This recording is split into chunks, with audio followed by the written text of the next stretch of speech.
Ya durante las charlas que hemos visto los que son los factores de hábitos de vida saludable y definitivamente pues el tabaco es fundamental como uno de los factores que nosotros tenemos que trabajar para que los pacientes no lo hagan. ¿Sí? Sabemos que es complejo el uso del cigarrillo, pero ¿por qué lo sigue usando la gente? Es algo en lo que vamos a tratar de mirar en esta charla. Y, y posteriormente trataremos de aplicarlo con nuestros pacientes y qué debemos hacer nosotros como profesionales de la salud y médicos en cada acto médico que tengamos. Ningún eh, conflicto de interés relevante con este tema.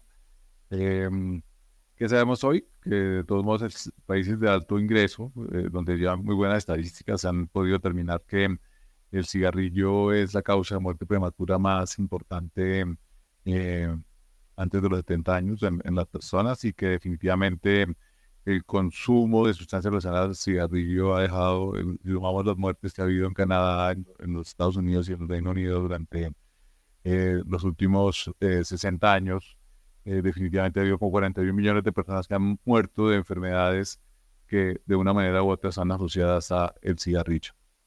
En Colombia, gracias a lo que hemos venido haciendo y al trabajo que hemos venido haciendo, hemos logrado una disminución de la prevalencia del cigarrillo. Como veremos un poco más adelante, el lograr disminuir la prevalencia del uso del cigarrillo lleva a que al final disminuyamos el número total de personas que van a tener enfermedades asociadas al cigarrillo. Como decía la doctora Montenegro, decía el doctor Carlos Sánchez, en la enfermedad cardiovascular el cigarrillo es supremamente importante como factor de riesgo de aparición de enfermedades.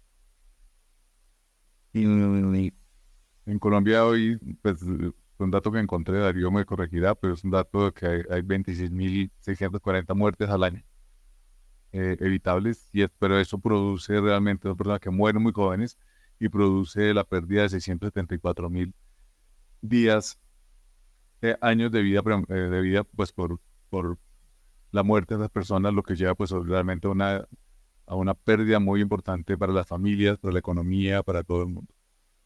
Eh, las prevalencias del uso del cigarrillo y el número total de fumadores en el mundo pues cambia mucho dependiendo del continente donde estamos, las costumbres que hay. Pero pues en Colombia todavía se piensa que puede haber cerca pues, del 26% de los hombres y el 16% de las mujeres pueden contribuir al volumen de personas que están fumando todos los días.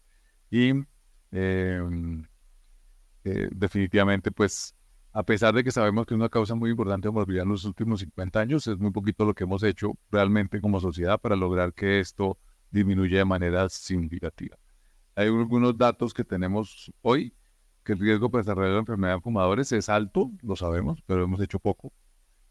Colombia fue el penúltimo país en entrar al Acuerdo Mundial Antitabaco, que lo único que quería ese acuerdo era que no hubiera propaganda en eventos deportivos, que de alguna manera no hubiera propaganda del tabaco en, en prensa masiva y en televisión. Fuimos el penúltimo en entrar básicamente porque teníamos que proteger la economía de un departamento de lo que el país decía en ese momento. Hay algo importante que para desarrollar el riesgo toca empezar el consumo de cigarrillo temprano y hacerlo por muchísimo tiempo. Algunas personas dicen que el vapeo puede llegar de una manera u otra a hacer el cambio del cigarrillo. Hoy, desafortunadamente, con el vapeo sabemos que el daño se produce de manera temprana, ¿sí? A diferencia del cigarrillo, que el daño espera muchos años. Entonces, por eso muchas personas fumadoras dicen, yo he fumado toda la vida y no me ha pasado nada. Eh, Darío, tenemos un amigo mutuo que fumó, pasó una neumonía y fue hasta que le dio el infarto muchísimos años después, una neumonía severísima que ahí dejó de fumar. Y definitivamente, si los fumadores suspenden el hábito de cigarrillo, el riesgo disminuye de una manera muy significativa. Entonces, el trabajo que tenemos que hacer es identificar las personas que fuman para poder disminuir este riesgo. Mm, Pero ¿cuál es el problema? Los niños. ¿Sí? ¿Cuándo empiezan las personas a fumar? Cuando hicimos las sociedades científicas, hará casi 20 años, el primer estudio sobre tabaquismo infantil se estableció que los niños en Colombia empezaban a fumar a los 10 años. ¿Sí? 38 millones de niños entre 13 y 15 años según la Organización Mundial de la Salud, hoy están fumando cigarrillos. Ahí es donde está el problema a futuro. Los niños empiezan y siguen obviamente fumando pues el resto de su vida. Eh,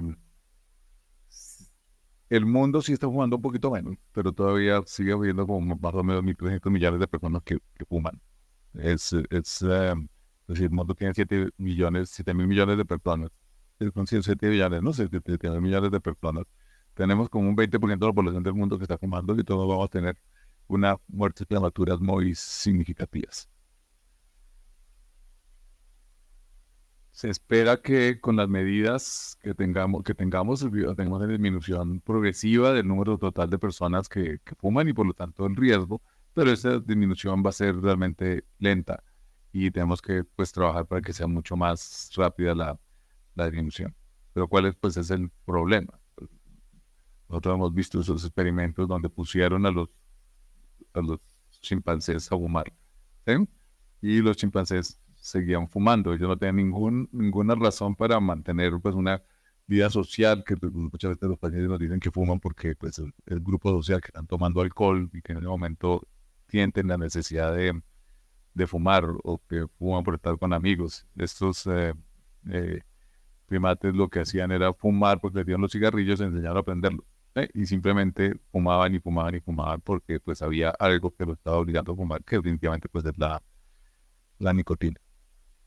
¿Cuál es el problema? El número total de muertes. Así como sabemos que tenemos que movernos, para no movernos pues, tenemos que hacer ejercicio para no morirnos. En realidad el número total de muertes asociadas al cigarrillo es mayor que los accidentes de tránsito, que el VIH junto y que las drogas y los suicidios. Entonces el cigarrillo definitivamente es un factor prevenible que tenemos que tratar de disminuir, tanto en hombres como en mujeres. Las mujeres pues ha venido elevándose a lo largo del tiempo. Un fumador activo tiene, pues, los primeros son enfermedad pulmonar obstructiva crónica y todo lo que está asociado a la enfermedad pulmonar obstructiva crónica, la presencia de enfermedad cardiovascular isquémica, pues el doctor Sánchez y la doctora Montenegro nos hablaron de esto, del valor y la importancia que tiene esto. Em, Perdón, en el primero era el cáncer, el segundo, bien, el EPOC, bronquitis crónica, enfisema. En cuanto a cáncer, cavidad oral, laringio, esofágico, gástrico, pancreático, renal. Bajo peso al nacer y problemas con los niños y pues por último, de todos modos, disfunción eréctil, resultados quirúrgicos inapropiados, fracturas de cadera por osteoporosis. En realidad es una cantidad de enfermedades que están asociadas al cigarrillo. Cuando lo vemos en esta imagen, vemos cómo a lo largo de toda la anatomía vamos a tener enfermedades que están asociadas al cigarrillo de una manera u otra y tendremos que ver cómo hacemos para que esto desaparezca. Em, Porcentaje de muertes anuales asociadas al cigarrillo, en Colombia 26.000, pero en Estados Unidos se piensa que hasta cerca del 25% de las muertes tienen una relación con haber usado cigarrillos las personas. Y definitivamente cuando miramos la muerte en los Estados Unidos es cáncer de pulmón, enfermedad cardiovascular, enfermedad pulmonar obstructiva crónica, como las causas principales de las enfermedades que son preeminentes. Definitivamente el problema está ahí, es el cigarrillo el que produce morbilidad y lo que tendríamos nosotros que trabajar es ver qué hacemos, ¿sí?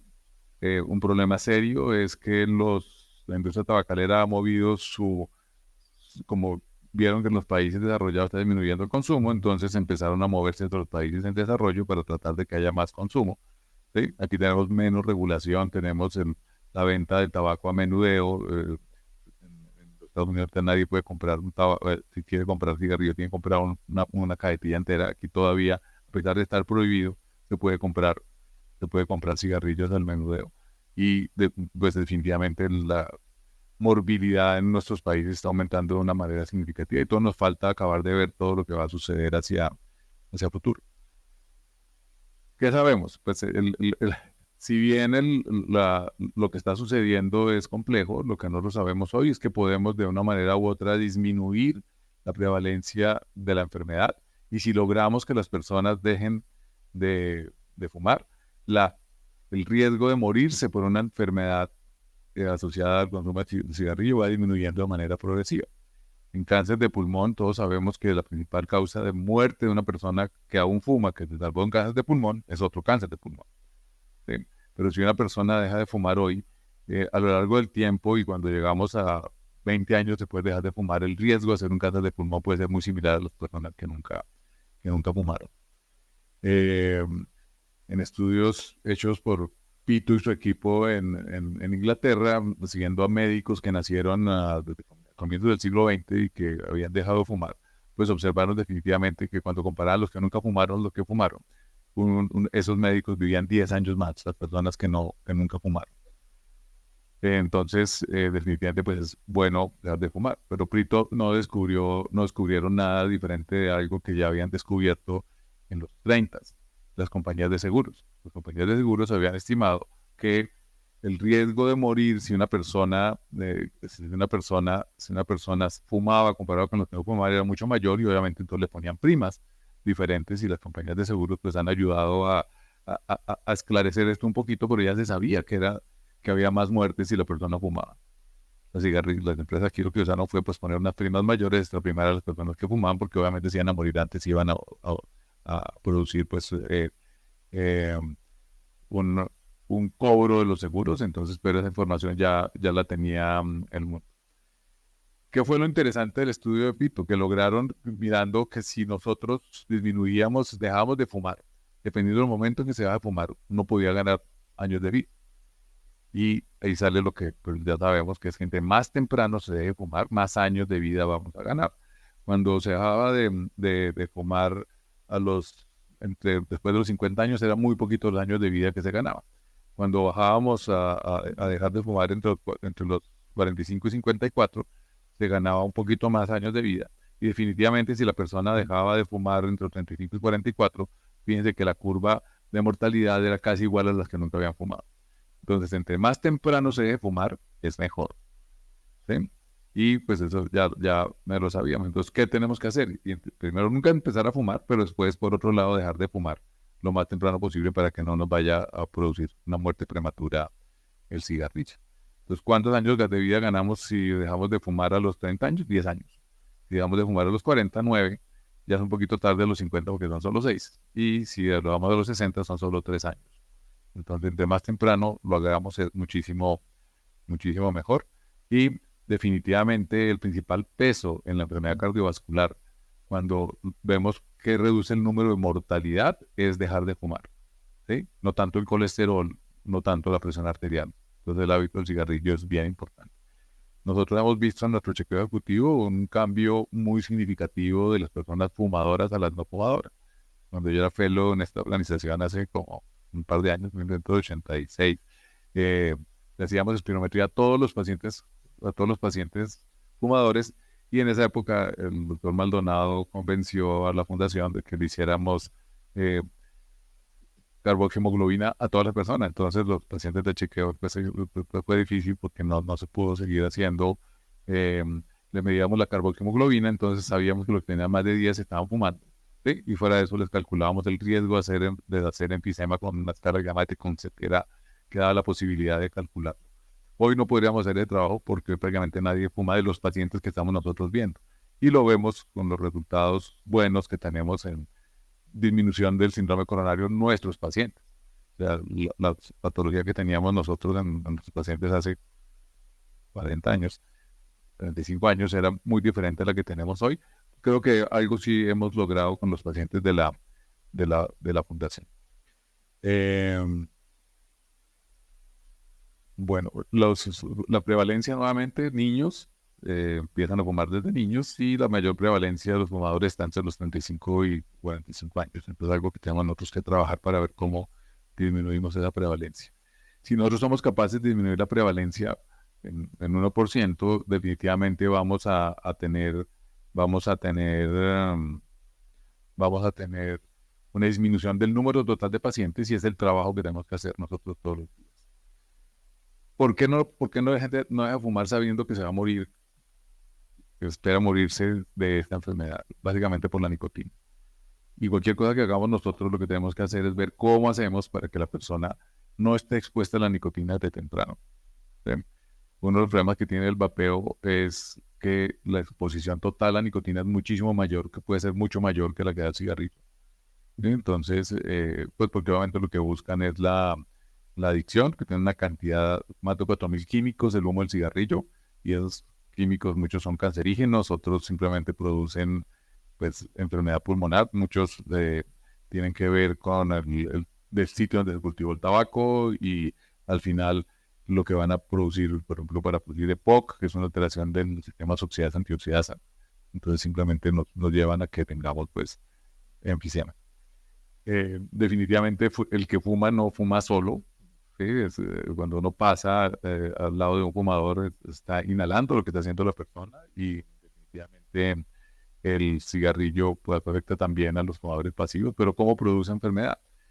Básicamente la exposición directa, el calor y las sustancias que están ahí, o a través de la circulación podemos alterar la manera como funciona el sistema inflamatorio del organismo y pues en el podcast disminución acelerada de la función cardiovascular, de la función pulmonar. En cuanto a básicamente en enfermedad cardiovascular es presencia de radicales libres y que genera, pues, incrementa la formación de la placa conjunta de la doctora Montenegro, lo cual lleva, pues, a que haya enfermedad coronaria y enfermedad arterial periférica.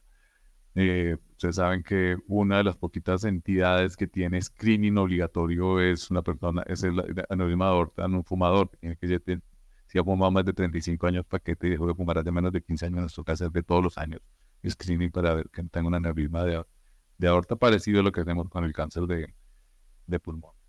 Otras consecuencias: disfunción eréctil, disminución de la capacidad cognitiva, respuesta inmunológica disminuida, las estéticas, el envejecimiento prematuro, lo cual lleva a que definitivamente pues sea una enfermedad que tiene una gran cantidad de patologías asociadas y que tenemos que ver cómo la evitamos. En los fumadores pasivos, nuevamente también es el riesgo que tienen los fumadores pasivos, que es muy parecido, pues es el doble o triple de una persona que no fuma y, y es, pues, es el fumador que no tiene conciencia de que está de pronto afectando a sus seres queridos. El tabaco, el mecanismo por el cual la nicotina funciona es creando una dependencia, es una dependencia física, una dependencia psíquica.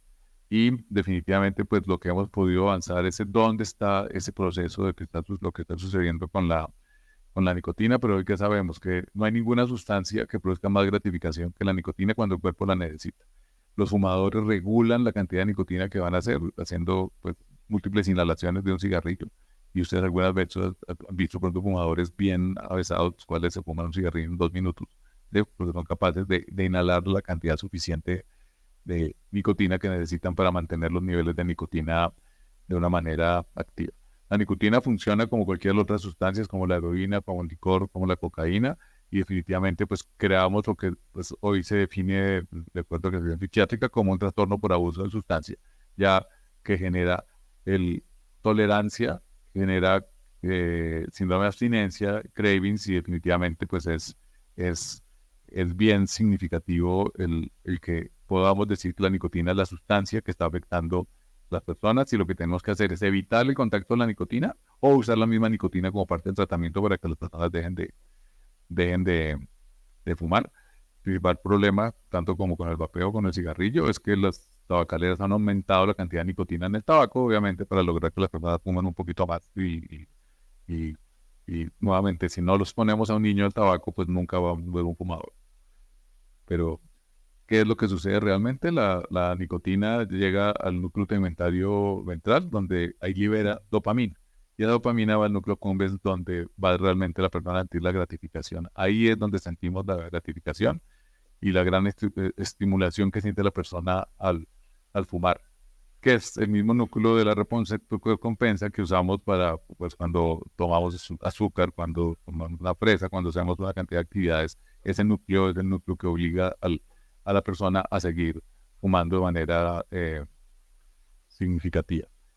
Entonces, ¿qué podríamos hacer nosotros? De alguna manera es ver cómo bloqueamos esa llegada de la nicotina o tenemos un segundo mensajero que parezca, que libere que parezca a la nicotina y que haga pues una liberación de la misma.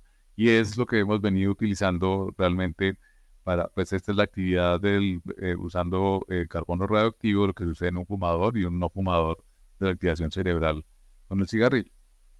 Y básicamente, pues lo que sabemos hoy que hay una regulación alta del número total de receptores.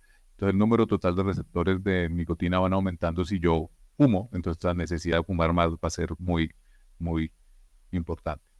Entonces, ¿qué podemos hacer nosotros realmente para poder tratar el cigarrillo? Fuerza de voluntad funciona en el 10% de las personas, no sirve. Pues no sirve realmente para hacerlo, que es alguien que dejó de fumar porque viene el primer nieto. Eh, a veces ya es tarde si viene el primer nieto y empezó tarde a tener hijos, como pasa ahora. ¿Sí? Entonces, porque pues no va a ganar mucho tiempo, entonces en realidad pues la persona si quiere fumar, dejar de fumar, lo que tenemos que utilizar son algunos métodos farmacológicos más la presencia de pues de grupos de soporte y que podemos usar suplencia de nicotina, no con vaping, sino suplencia de nicotina real, ya sea con parches o con chicles. En Colombia lo que más fácil tenemos hoy disponible son los chicles. ¿Sí? ¿Qué podemos utilizar? Podemos utilizar bloqueadores centrales, podemos usar ansiolíticos. Ustedes se acuerdan que el bupropión, que es un antidepresivo mayor, empezaron a notar los psiquiatras que las personas que recibían el bupropión en los sitios donde estaban de pronto hospitalizados en hospitales psiquiátricos fumaban mucho menos. Entonces, pues, es un medicamento que se utiliza. O se puede usar la vareniclina, que simplemente es un falso mediador, que parece que el cuerpo siente que está usando, que está como recibiendo nicotina. ¿Sí? Todos estos al final producen unos niveles de éxito a 3 meses de entre el 60 al 70%. Y el problema es que no todos funcionan perfecto porque después de que pasa el efecto, las personas vuelven a recaer y el trabajo tiene que ser un trabajo permanente para lograr que la persona se vaya a mejorar. El problema real es el refuerzo primario de la nicotina y el refuerzo secundario es el estímulo ambiental y social. Entonces, definitivamente la persona tiene que cambiar a todos sus amigos si quiere dejar de fumar o trabajar en grupo para que logremos que esto disminuya. Entonces, no es nada fácil dejar de fumar. Es difícil, pero nosotros como médicos, ¿qué tenemos que hacer? Primero, de hecho hay una norma, esto simplemente lo saqué, hay una norma del Ministerio de Salud, en lo cual toda historia clínica tiene que tener por lo menos estos 4 componentes. ¿Sí? Es normal, pues, no sé cómo va a ser nosotros si vienen a revisarnos, pero la norma dice que hay que hacer 3 preguntas. ¿Sí? Si la persona utiliza o no productos del tabaco, que si está expuesto al tabaco de segunda mano. Obviamente si ya fuma, tratamos de sacar el indicador tabáquico con el número de paquetes año, establecer si la persona está dispuesta o no a cambiar, ¿sí? Y por último, establecer realmente qué tan adicto es. Nosotros, el punto de ingreso a nuestro programa Dejar de Fumar es ver qué tan adicto está. Y dependiendo, pues Darío ayudó a organizar el programa como lo tenemos ahora con la primera Luisa Well. Entonces ese es el punto de ingreso, donde tomamos la decisión si va a entrar la persona solo a rehabilitación, si necesita el apoyo de psiquiatría de enlace, si necesita medicamentos. Y pues tenemos un nivel de éxito relativamente alto, como 40-45% hemos logrado dejar que los pacientes dejen de fumar. Uno de los problemas que tenemos, por ejemplo, es que definitivamente cuando la persona deja de fumar va a aumentar peso. Entonces hay muchas personas que no entran a esto porque aumentan peso, entonces tenemos doctor consejos que ponerlo a hacer ejercicio para que no aumenten peso. ¿Sí? Y en nuestro programa de rehabilitación hay un componente de ejercicio para dejar de fumar. Entonces, ¿qué es lo que tenemos que hacer? Educarnos primero. Si no conocemos esta realidad, nunca vamos a preguntar quién fuma o no. Sin importar la especialidad que tengamos, siempre debemos preguntarle a una persona si fuma. ¿Sí? Y tenemos que preguntarle qué está haciendo para dejar de fumar. ¿Sí? Que es algo pues que es importante que nosotros hagamos. Y definitivamente esto es algo que un paciente no lo puede hacer solo y realmente toca tratar de que la persona asista a un programa estructurado de dejar de fumar.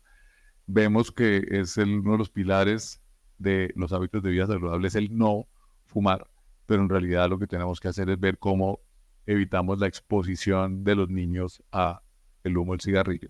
Dicto una clase de tabaquismo en los estudiantes de medicina y ellos nunca han visto un cigarrillo, los de 10º semestre, y a unos sí los ponían de niño de manera significativa. Igual que no nos gustó, pero sí hay una exposición, por lo menos en la época que yo fui niño, alguna vez fui. Entonces, entonces eh, sí hay una exposición real. Ahorita hay una exposición muy grande al vapeo y todavía no sabemos cuáles son las consecuencias. Sabemos que produce síndrome de dificultad respiratoria aguda, dependiendo del vehículo que esté usando y definitivamente no es una alternativa para dejar de fumar el vapear. Muchas gracias por la atención.